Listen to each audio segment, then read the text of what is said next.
Avant Absolute Batman, Scott Snyder a œuvré sur l'un des comics du Joker les plus marquants, mais pourtant injustement regardé comme l'un de ses arcs les plus faibles. Je parle ici de Death of the Family, un récit horrifique sur le Joker qui se découpe le visage et qui revient à Gotham, qui a déçu beaucoup de lecteurs, et pourtant je viens de le relire et je trouve que c'est une vraie pépite. Bienvenue sur World Mode Comics, c'est Lucas. Aujourd'hui on va voir pourquoi ce récit est un incontournable autant pour le personnage de Batman que du Joker. Générique. Et nous voilà avec le livre en main, comme vous pouvez le voir, qui passe à peine dans le cadre, parce que c'est l'omnibus VO, donc l'omnibus numéro 1 de Batman par Scott Snyder et Greg Capullo, donc autant dire que c'est un gros bébé avec la cour des hiboux ici, comme vous pouvez le voir, mais au début, donc ce sommaire qui revient sur tout le contenu avec ce qui nous intéresse, Death of the Family, qui va s'étendre sur 5-6 épisodes en général, avec évidemment des petites intersections avec Joke au dessin, ce qui est très très cool, et James Tynion IV au scénario qui vient assister Scott Snyder. Mais avant d'entrer dans le vif du récit avec Death of the Family, on est accueilli par Bright New Yesterday, et en fait la première apparition du Joker finalement dans les New 52, avec ici Red Hood et le gang de Red Hood. On se doute qu'évidemment c'est Mr. J qui se trouve sous le masque du chef ici, dans un épisode que j'ai trouvé absolument fantastique, qui revient sur les débuts de Batman avant qu'il soit Batman, donc lorsqu'il vient d'arriver à Gotham, ça fait 3 mois qu'il est là. Les dessins de Greg Capullo sont absolument magnifiques, hein, toujours entre cartoon et réalisme. Je suis hyper fan de ses plans, de la texture qu'il arrive à donner à ses personnages. Et on a donc cette première rencontre au final entre Bruce Wayne et le gang des Red Hood, donc ici, le Joker. Et ça permet aussi de voir comment Batman a voulu mettre tout ça en place. Vous pouvez voir qu'ici, il a pas encore le skin, hein, il l'a pas débloqué. Il est vraiment encore sur un arsenal de type militaire. Il sait pas trop encore comment il va gérer tout ça, mais il sait qu'il a envie de se lancer dans ce business, j'ai envie de dire. Donc voilà, c'est première rencontre avec Gordon, futur allié à venir évidemment. Et tout commence donc avec Death of the Family ici, cet épisode traumatisant de Batman. Alors ça se passe après la cour des hiboux. Death of the Family, c'est surtout une référence à Death in a Family, qui était un vieux événement qui était sorti en 1988, dans lequel Batman faisait face au Joker, et Jason Todd est mort parce que le public avait voté, il y avait une hotline pour voter, donc on appelait DC Comics pour dire oui, je veux que Jason Todd meurt, ce qui est terrible, et c'est ce qui s'est passé du coup, ce qui a donné ensuite Red Hood et tout ce qui va avec, ce qui est au final une bonne chose je pense, parce qu'il était très peu populaire en tant que Robin. Et Scott Snyder ouvre donc son récit ici sur une sorte de prémonition, une sorte de bas domaine, puisqu'en fait Gotham subit des pluies terribles, des inondations, un lion est né, un petit lionceau est né au zoo avec 2 têtes, enfin bref, un tas de choses un peu glauques qui se passent. Le Joker serait de retour et aurait donc déposé, du moins se serait fait attraper en laissant comme seule trace de lui son visage, rien que ça, et donc il décide de retourner au commissariat dans les pièces à conviction pour récupérer ni plus ni moins que la peau qu'il avait sur le visage, quoi, son visage. Dans une scène absolument terrifiante où les lumières s'éteignent et où il décime un par un tous les policiers. Sauf Jim Gordon apparemment, qui survit sans trop de problèmes ici, malgré quelques traumas quand même. Hein. Et ça, c'est l'ouverture de ce récit. Donc là déjà, on est vraiment dans un récit d'horreur pure, aussi physique que psychologique. Mais ce qui est très intéressant, c'est de voir qu'en fait, Batman a déjà affronté le Joker dans ces New 52 là. Donc on a tout un passé qui va nous être exposé. Il contacte toute la Bat Family pour leur dire il est de retour, c'est lui. On pensait qu'il reviendrait pas, mais il est là. Il a pris 1 an d'année sabbatique pour préparer son plan et son retour. Et donc, d'après Batman, le Joker serait en train de reproduire les crimes qu'il avait produits à leur première rencontre, donc au tout début. Ce qui montre déjà un traumatisme du passé qui revient, parce qu'on apprend que Batman n'avait pas réussi à empêcher le meurtre d'un certain homme d'affaires qu'il n'avait pas réussi à sauver à temps, puisque le Joker l'avait déjà empoisonné. Enfin bref, tout un tas de choses qui mettent en avant les défaites de Batman face au Joker, les défaites du jeune Batman face au Joker, avant qu'il connaisse la Bat Family, du moins qu'il accueille autant de Robin et Batgirl et tout ce qui va avec. Et donc on est clairement dans un récit d'horreur pure, avec un Joker qui paraît être aussi monstrueux qu'irréel, parce qu'il arrive à sortir de situation et à mettre en place des plans qui contre toute logique, mais comme c'est de l'horreur magnifiquement écrite par Scott Snyder, ça marche très très bien, et Greg Capullo au dessin est juste absolument dingue. Donc c'est un hommage aussi rendu évidemment toute l'histoire du Joker, The Killing Joke, tout ce qui va avec, beaucoup de références à tout ce qui a pu se passer précédemment, que ce soit dans la continuité pré-New 52, et ces récits sont entrecoupés d'entractes, des entractes qui sont scénarisés par Scott Snyder, et parfois James Tynion IV, mais surtout dessinés par Jock que j'aimais pas beaucoup à l'époque, il faut dire, et alors parce que ça c'est un récit que j'ai lu il y a 10 ans, et quand je l'ai relu il y a 2 ans, j'avais trouvé ça très bien, et là aujourd'hui je trouve ça phénoménal pour l'avoir relu à l'instant, là je viens de le terminer, ça fait 2 jours que j'étais dessus, c'est absolument génial, je trouve que Joker est très très bon au dessin ici. Le Joker revient donc avec son visage collé sur la tête et décide de s'attaquer à la Bat Family avec un plan qui est simple, à s'en prendre à la Bat Family pour que Batman souffre et devienne comme lui, donc pour que Batman soit celui que le Joker veut qu'il soit. Donc c'est-à-dire quelqu'un qui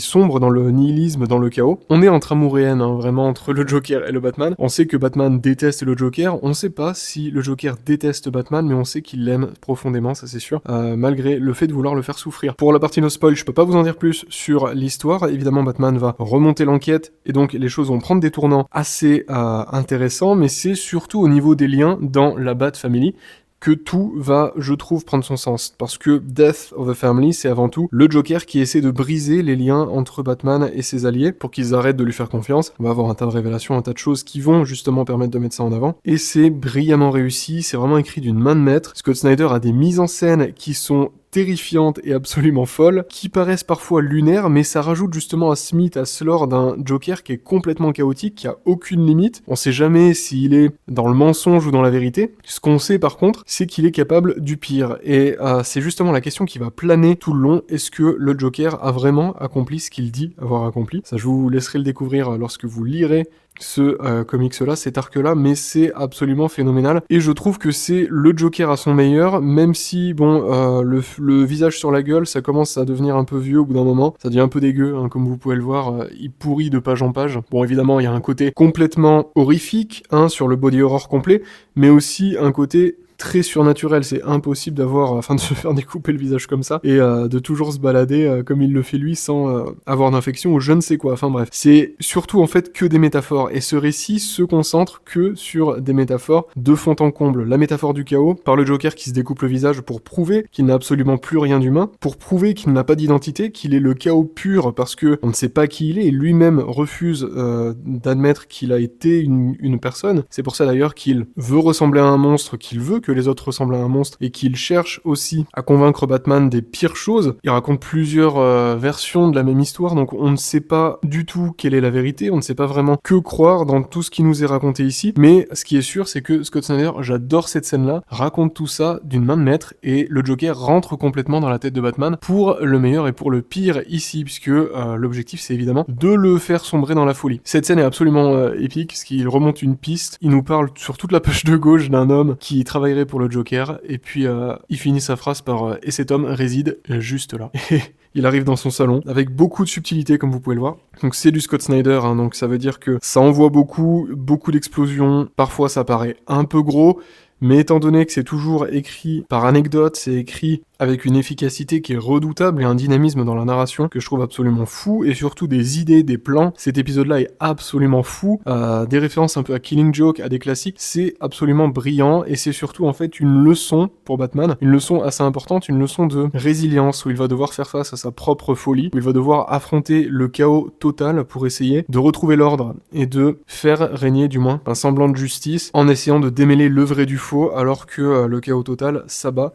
sur Gotham ici, et surtout sur sa vie personnelle à lui. On va passer à la partie spoil, donc si vous ne l'avez pas lu et que vous comptez le lire, je vous conseille de vous en aller maintenant, ou du moins de skip jusqu'au bilan, parce que il y a encore quelques petites choses à dire. Partie spoil, alors il y a plusieurs choses que j'ai trouvées absolument fascinantes dans ce récit-là, que ce soit d'abord le fait que le Joker se balade toujours avec ce petit bouquin. Cette scène est hyper marquante parce que, alors déjà il y a des révélations folles sur le passé entre Batman et le Joker. On sait que Batman regrette de ne pas l'avoir arrêté, on sait que Batman a déjà été contacté par le Joker directement dans la Batcave, ce qui veut dire que le Joker sait qui est Batman, mais on a des révélations qui viennent tout à la fin qui nous permettent en fait de découvrir qu'au final, Batman aurait laissé le Joker rentrer dans la Batcave, et qu'il l'a même affronté, en quelque sorte, face à face, en tant que Bruce Wayne, puisqu'il avait décidé, dans un élan de folie, dans une visite à Arkham, de se montrer directement face au Joker dans cette scène que je trouve terrifiante, glaçante par les dessins, d'un réalisme ici, pour le coup, beaucoup plus marqué de Greg Capullo. Une scène essentielle à tout ce récit-là, dans laquelle on apprend que Bruce Wayne est venu confronter le Joker en tant que Bruce Wayne, donc en tant que civil, pour lui dire qu'il a trouvé ça chez lui et qu'il pense que ça lui appartient. Ce qui est le plus surprenant, c'est que le Joker ne réagit absolument pas, parce qu'en fait il en a rien à faire, il est dans le déni complet, et donc on apprend que Bruce Wayne comprend mieux le Joker que le Joker lui-même. En le menaçant de lui révéler son identité, il va surtout risquer de détruire ce que le Joker utilise comme base de son identité, c'est-à-dire le fait de n'être personne, d'être un nobody complet et d'être l'incarnation pure du chaos, de pouvoir changer de forme, changer de visage, d'où la métaphore du visage qu'il se découpe, hein, littéralement. Et donc, en lui donnant un nom, en lui donnant une identité et un passé, Batman peut détruire le Joker. Le fait est que Batman ne connaît pas l'identité du Joker, il ne sait pas qui est le Joker, qui il a été, mais en essayant d'entrer dans sa tête, il peut quand même l'affaiblir, et c'est ce qu'il utilise dans leur affrontement final. Mais voir Bruce Wayne qui ose aller face au Joker dans sa première année, hein, pour lui dire « Écoute, j'ai trouvé ça t'appartiendrait pas », c'est d'une part extrêmement badass, mais en plus de ça, je trouve que ça rajoute une couche supplémentaire au récit où il y a un lien hyper important entre Bruce Wayne, entre Batman et le Joker. C'est vraiment deux faces d'une même pièce, et c'est renforcé ici par cette idée-là, cette idée que Batman fait confiance finalement au Joker, il fait confiance à sa folie, qui veut que le Joker soit amoureux, littéralement, de Batman, soit jaloux de la Bat-Family parce que lui veut être avec Batman et donc veut blesser la Bat-Family dans ce dîner complètement macabre. J'ai un souvenir assez contrasté là, à ma première lecture il y a plus de 10 ans lorsque j'avais lu cet event-là, lorsque... Alors les dessins sont glauques et terrifiants ici, hein, mais lorsque c'était sorti dans les revues Batman Saga à l'époque, j'attendais ça avec impatience tous les mois et je me souviens avoir été un peu déçu du final parce que c'est très psychologique au final, on est plus dans des métaphores, on est plus dans des messages que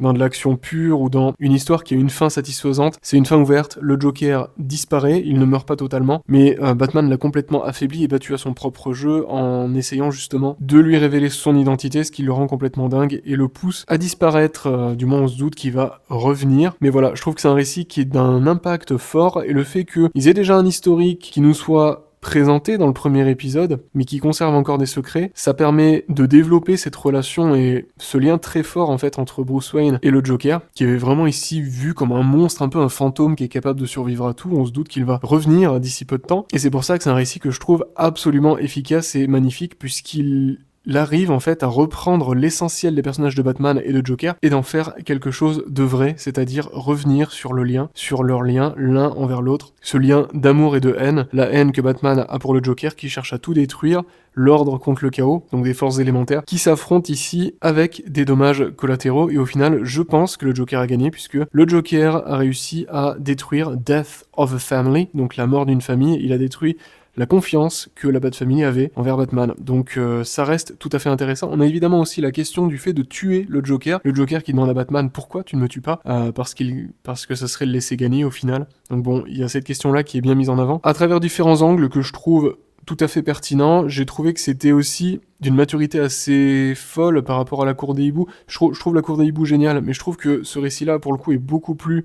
dans la métaphore et dans l'analyse de symboles qui, pour le coup, sont parfaitement maîtrisés par Scott Snyder. Donc voilà, pour le moment, c'est un de mes arcs préférés de ce que je me souviens de tout ça. Bon, vous l'aurez compris, je trouve que c'est un récit absolument essentiel, autant sur tous les messages qu'il y a derrière, mais aussi cette relation qui revient à l'essentiel avec une couche d'horrifique, de body horror que Scott Snyder adore faire. La vraie question que je me pose, c'est si Scott Snyder est capable déjà de faire preuve d'autant d'horreur, mais aussi de précision dans le lien et dans l'essence même de ces deux personnages et leur relation, qui avait été établie majoritairement avec The Killing Joke. De quoi est-il prêt pour Absolute Joker et Absolute Batman et sa rencontre avec le Absolute Joker? J'ai très hâte de voir ça, je pense qu'il va dépasser tout ce qu'on a pu voir ici ensemble sur cet arc-là. En tout cas, je vous le conseille très fortement. Commencez par la Cour des hiboux si vous ne l'avez pas lu, évidemment, c'est le premier arc. Celui-ci, c'est le deuxième, il est absolument génial, vous le trouverez chez Urban Comics, d'occasion très certainement sans trop de problèmes. Je crois qu'Urban a sorti des intégrales à Scott Snyder présente Batman, donc ça doit être présent dedans dans des chouettes éditions. Sinon vous avez les omnibus VO à seulement 30 kilos chacun, c'est pas du tout pratique pour lire, mais c'est absolument génial pour tout dévorer, dans un format assez prestigieux. Quoi qu'il en soit, dites-moi ce que vous avez pensé de ce récit-là, quel est votre run Batman préféré, quel est votre arc préféré du run de Scott Snyder. On se retrouve très bientôt sur One More Day Comics, bonne lecture à tous.